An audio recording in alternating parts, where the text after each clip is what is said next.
If worldwide affairs have a place in your day, this is the place you will want to stay. The Ron Bob Semple International Podcast with your host, world-renowned voice of Garvey and global news commentator, Ron Bob Semple.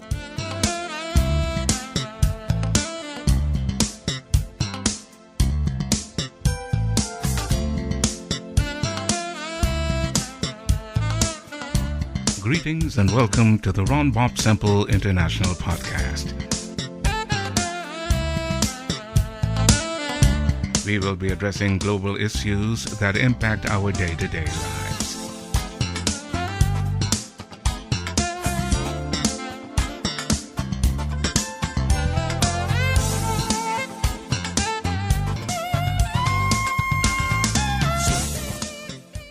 On May 18, 2001, the United Nations Educational, Scientific, and Cultural Organization, UNESCO, for the first time awarded the title of Masterpiece of the Oral and Intangibles Heritage of Humanity to 19 outstanding cultural spaces or forms of expression, language, dance, and music from different regions of the world, including Belize in Central America. The Garifuna people are a mixed African and Indigenous people, originally from the Caribbean island of Saint Vincent, who speak Garifuna, an Arawakan language. The Garifuna, previously known as Black Caribs, are the descendants of indigenous Arawak and island Carib, or Caripono, and Afro-Caribbean people. They're also known as Garinagu, the plural of Garifuna. The founding population, estimated at 2,500 to 5,000 persons, were transplanted to the Central American coast from the Commonwealth. Joining us from the island of Saint Vincent, where there are 32 islands and keys that make up Saint Vincent and the Grenadines, is filmmaker and visual artist Akley Olton. Brother Akley, greetings and welcome to the Ron Bob Semple International Podcast. Greetings, Buriti Benafi, and thank you for the opportunity to be a part of this conversation, You are very much welcome, my brother. You are said to be, quote, a creator of images who uses art to share the beautiful contradictions of the Caribbean, unquote. What are a few of these contradictions? Well, for me, the contradictions are the moments, the situations, the places where I guess the vibrancy and the beauty of these islands and the physical, the physical landscape, maybe even the warmth of the people. It's where that coincides with darkness, with horror, with trauma, with unfortunate situations. And it's really about the stories that come out of those moments. I feel that the stories of where two extremes collide, they tell a lot about the soul of humanity and where we could potentially go. So, for example, the beach is a space that I like, that I like to look upon as a space that is a space of contradiction, because the beach was the access. The colonials used the beach to access the island. And through the beach, the indigenous people used to feed themselves and connect to the rest of the world. But also nowadays, the beach is also a place of pleasure for some people, mostly the tourists. But on the other side of the beach, there are people like me who live sometimes in deplorable situations. So within that, you see two different realities, juxtaposition, fighting to exist, shouldn't exist together, but they're there. And sometimes it takes a little bit of insanity for people to be able to function in that kind of, pluralism. I'm sure you know it very well in Miami, like the difference between the rich and the poor. So for me in paradise, it's just a little bit more insane, because here in paradise, we should all share from the bounty, we should all eat from the garden. But the American dream is here also, and it manifests in the people and the relationships, between the people and their community and their land. So that's what I mean when I say I like to explore the beautiful contradictions. As I mentioned in the opening, the Garifuna people are a mixed African and Indigenous people originally from the land of your birth, my brother. Share with us, please, the history of the Black Caribs and their migration to Central America. Well, I'm sure you're aware too that the story of the West was told mostly from Europeans, from a Eurocentric point of view. And the first time I was introduced to Black Carib as a term was in my history books, but also in the colloquial growing up. We heard about this great leader on the island called Joseph Chatoyer, who was the name explained to us or given to us of the last person who sort of fought for freedom on these islands. I didn't really understand it, but as I grew and I went to went through the education system, I learned a bit more about the Caribs. I learned that they were potentially cannibals. They were like a tribal people. They were savage. They were backwards when compared to modern day colonial, post-colonial status. They were unprogressive, primitive people. That's what I learned in my history lessons and growing up.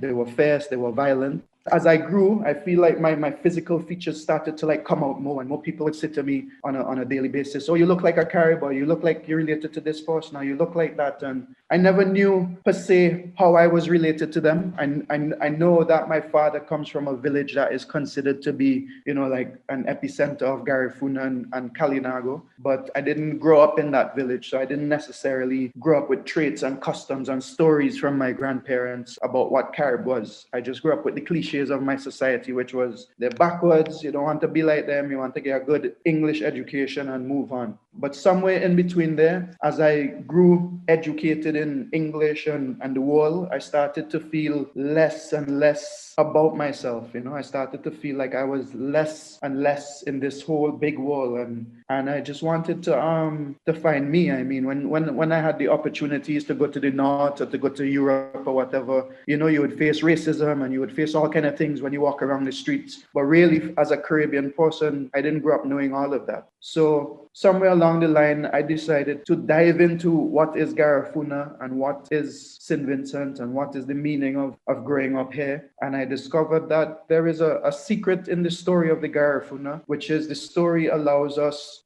Black people in the West, to access a different point of origin when it comes to our story. So being Garifuna allows me to accept a different narrative about myself that tells me that I am not only descended from a plantation, that my Blackness doesn't only come to this part of the world through slavery, because the Garifunas have a story that they hold precious to them, which is they are descended from people who were here before Columbus. They were here in these islands before the white man showed up. In fact, they are descendants, or they may be descendants of the group of explorers that came with Mansa Musa in the 1300s, 200 years before Columbus. So, having access to that and walking around Saint Vincent, where you have like petroglyphs in languages that we don't understand. They've brought a number of Egyptologists and archaeologists to study these signs in the rocks, and nobody could explain them to us. And you read about them and you hear how special they are, and it just seems more and more likely that the Blackness that was originally in this island came here on its own through exploration, through adventure, through a need to know more about this world, and not only through an oppressive situation. So I hold on to knowing more about this story, about the Garifuna, and exploring, because for me it's like the final stage of true emancipation,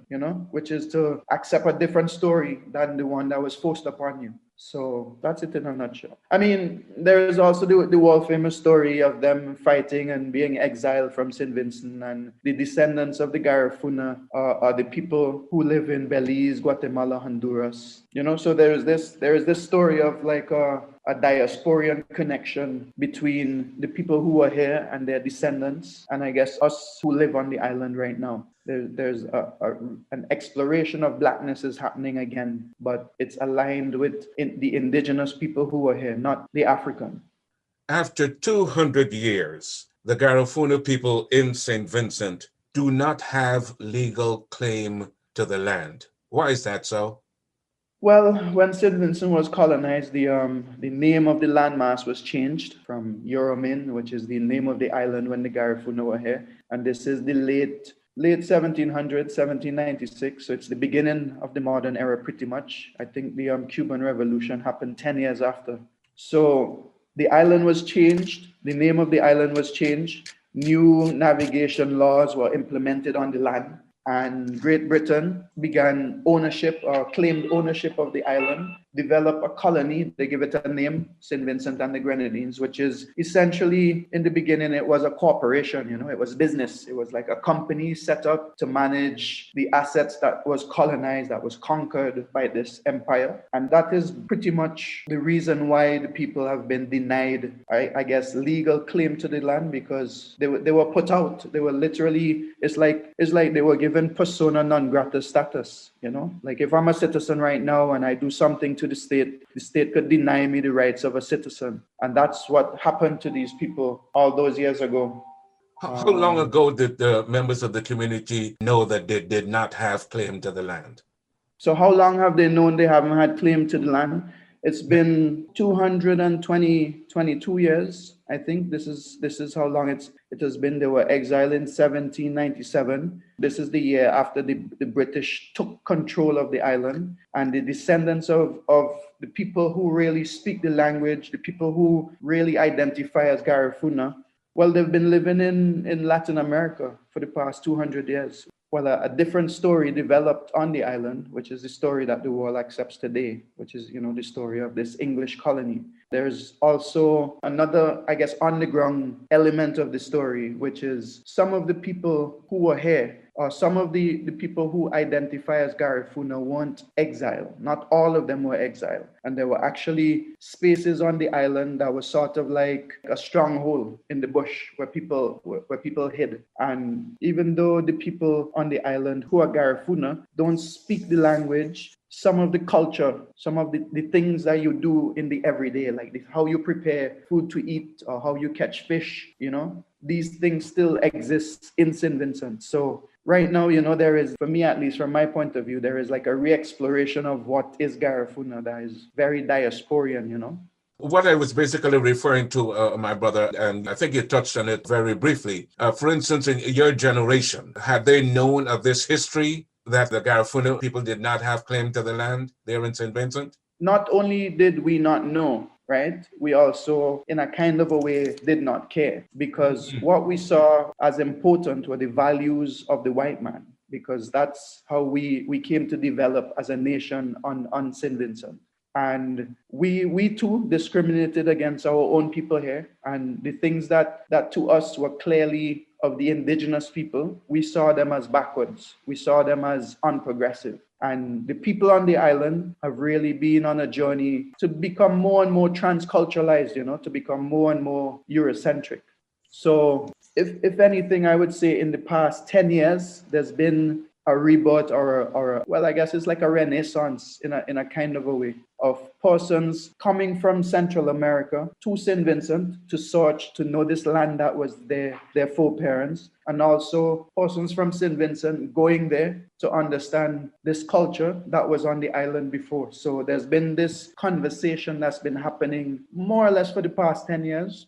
I guess the pinnacle of the conversation comes in the form of a conference. And this conference happens in the week, I think the second week of March, or the 2 first weeks of March, leading up to the 14th, which is National Heroes Day in Saint Vincent.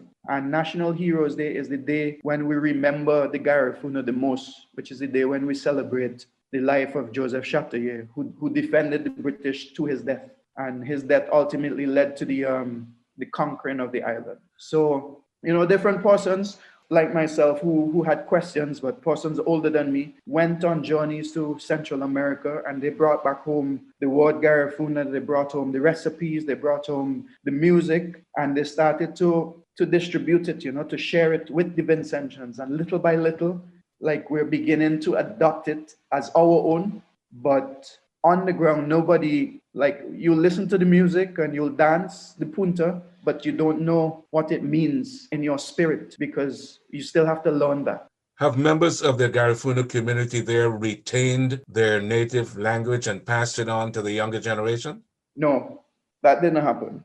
So you have to understand that the Garifuna were exiled because they had a melanated skin color, right? And this melanated skin color was also shared by the imported Africans who came with the English as slaves. So anything that was Garifuna or anything that pointed to what was here before 1796 was sort of outlawed. So on the island, even though you were Garifuna and you remembered your ways, you knew better than to speak the language because you might have been arrested, put in prison or even killed because, they had exiled these people to take the island.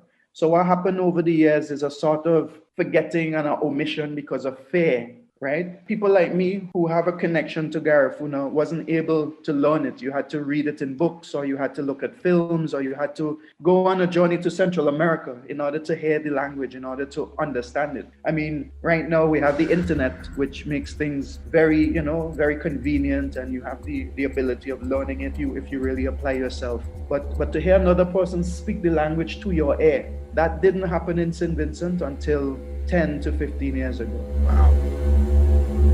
As a child growing up, my grandmother realized I had a natural ability to draw, and she encouraged it.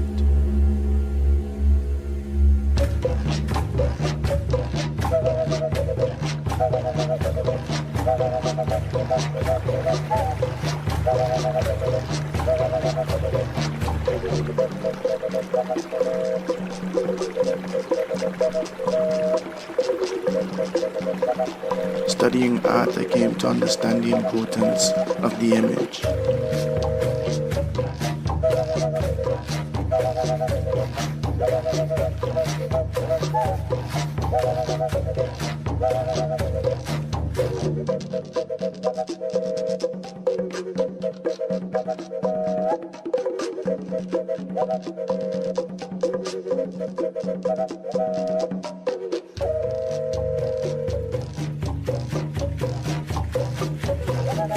Growing up, I've witnessed other Vincentians meeting my mother and referring to her as Carib or the Carib lady. So I find nowadays there's more people telling me that I look Carib than before.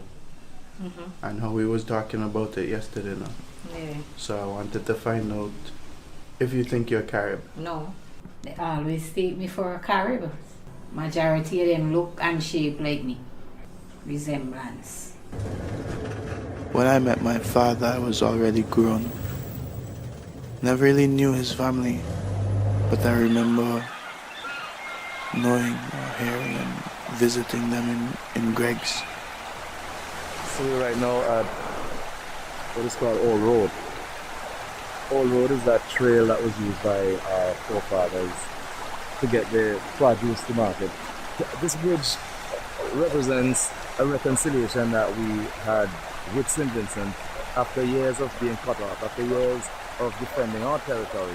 For years we were known to be worrisome and warlike, and in truth we are those who have defended that Garifuna identity. In your documentary, Hyuna, Land of the Blessed, you made a profound statement referring to Vincentians as, quote, transcultured Black English people. Mm-hmm. Yeah, that's what we are. Could you explain that? Well, if anything, maybe you could tell a little bit about what I mean by how well I can manage or handle the English language, Like what we have on this island is a system that was literally planted here, transplanted, just like the breadfruit tree and the other things that they brought to feed the slaves. They also brought a system of education to train the Black man to eventually emulate the white man. So our systems of higher learning, for example, I went to the Saint Vincent Grammar School, which is a boys' grammar school based on the idea of an English boys' grammar school down to the uniform, So, I mean, I'm a whole lot different than how I was when I was growing up, but I had a tie and a shirt and a blazer with a coat of arms, everything to emulate the way of life of an Englishman. But, we living in the tropics, and to be a student in a school in a blazer, it's hot. So it's not even convenient, but that's one of the ways that they were able to, I guess, transmit the values of the colonists. And then the other thing is they built this school not for us. Like when they established the colony, when they created the police system, the school system, the health system, they didn't build it for us. They built it because they thought that their colony would perpetuate and would be here forever. So what they were doing were preparing spaces so that their little, white colonial boys and girls, their children could have the same education that was available to, other English people in Europe. So they wanted that their children would be able to have the same level of education on the island as if they were in England. So when slavery ended and emancipation came and independence eventually came, the systems were already set up, and the people who eventually became the leaders of Saint Vincent, the black boys and girls like me, who were the bright ones of their day. So they were the ones who would, I guess, scholarship from the white people, and they say, "Oh, Carmen, you could go to the school with our children because you're bright." And when independence came, that bright little black boy who would have gone to the school and learned all the ways of the Englishman, that bright little black boy became the prime minister, the leader, the whatever. So what you have is a system set up literally to regurgitate the past until we put a stop to it. What does Hyuna mean? So the first time I heard Hyuna was at the end of some bad weather. It was one of those moments when we were supposed to have a hurricane, and we, like everybody get frightened. You bar up the windows, you buy up the food, and you put everything, and you say, okay, we hope we survive to see tomorrow. The winds come, that happened, and then you wake up next morning and you see everything as it was. Trees didn't blow down, your house is good, nobody died, and you hear on the news, well, the weather came, and then all of a sudden it just diverted and it went the other way. So thank God we live in Hyuna, the land of the blessed, and God is with us here on this island. It's a phrase that refers to what the indigenous people thought of this place, that it was a garden, that it was like a Eden, that it was a sacred place. In the modern day, like right now, we're dealing with the volcano and we're dealing with COVID. Like the only thing that allows us to wake up and continue and just like live out our days as if everything is going to be fine tomorrow is because at the end of the day, we know we are in Hyuna, the land of the blessed, and God is here literally in this island. Like we know that because it's a thing that was transmitted in the oral, in the intangible, through being in the space, that you know the space, the island to be special. Like you know it to be special. I guess Hyuna is the word that embodies that specialness because it's what was here with us all this time. It's the word that was passed from, because the word Hyuna predates the Garifuna. It's not Garifuna because the Garifuna calls Saint Vincent Yorami, but Hyuna is something you learn on the ground when you're here.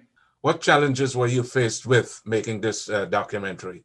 So what you may have seen on YouTube is mostly promotional material for the documentary.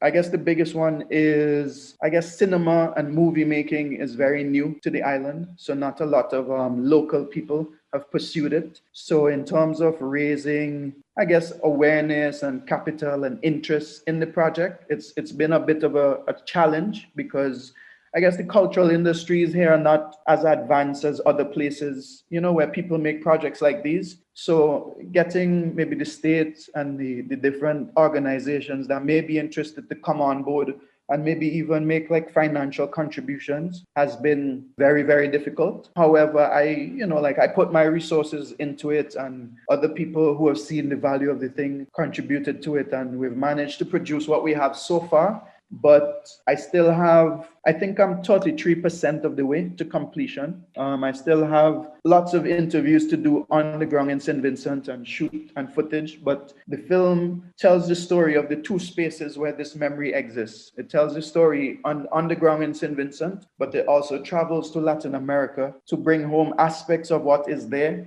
to put it together in one visual document. So I still need a bit of funding and maybe like co-production possibilities with Guatemala, with Honduras, with Nicaragua. And what happened now with COVID is another challenge in the whole setup, because now it's difficult to travel. Like even if I came up with the funding to pay the flights and to have a crew to go to these countries, right, there's quarantining, there's a whole bunch of challenges now. So right now I still have the goal to complete it by 2022 in March. That's my goal, but I know it's going to be a challenge. It's going to be a big challenge. Who or what motivates Akley Olton? I would say when I started this journey into the arts and into using the arts to affect my society, like I knew it was going to be a challenge, and I knew that it was going to take a lot of effort and resource and maybe mental capacity. I didn't think it would be easy. I set my mind to do two things. I wanted to make my way in the world, to make my living from what I could express and what I could express through the talent that I know I have, which is to create images. Telling stories came with a journey. Like I learned to tell stories as I grew and as I came to be. I learned how to communicate my ideas with people. I've always felt like this space is it's missing its soul, right? The soul of this island is not here. And some of the blessings that we could access, me as a person who's born here, and some of the blessings that we could access, we don't have access to it, even though it's right in front of us. And I felt over the years, my journey had allowed me to see some of it and to access some of it for myself. But I've always been trying to find a way to multiply what I think I've discovered to my brother, to my sister, to my cousin, to the other people who are here on this island. And that's what I've been doing. I've been trying to share this magic that I've found through creating and through coming from this space, because there is a resource of creative energy and material on this island. Like, we have real reasons to do things here, to share with humanity. But in order to do it, we have to be able to see it and understand the importance of sharing it. So I think, like how they say, I feel like I've had lots of blessings in my life. And, with great power comes great responsibility. So if you know and you have the ability to do something about it, you should do something about it. How can one get in touch with you and your work? Well, we are on all of the social media platforms, Instagram, YouTube, Facebook, and our business profile. We have a production company set up here in Saint Vincent called Island Rebel Media. We also have a website, www.islandrebelmedia.com. And there you could learn about our projects we're working on, the upcoming projects. And also we're developing a sort of, I guess it's a shop where we develop different merchandising or different, like T-shirts, about the indigenous culture or about the stories from the Caribbean space. So you could, feel free to go and check it out. And if you're ever in Saint Vincent, just ask for the Filmmaking Rastaman, and we could link up and talk. Visual artist, graphic designer, animation and film and audiovisual producer, Akley Olton. Thank you for joining me on the Ron Bob Semple International podcast. Thank you so much for the opportunity to share, and I look forward to, conversating in the future whenever you see it fit. Thank you for spending some time with us. If you are so inclined, you can subscribe to these podcasts and donate to them by clicking on the Support the Show button on the website. Please continue to protect yourself and your loved ones during this global pandemic by observing all protocols. Be safe, be strong, and be aware. I'm Ron Bob Semple.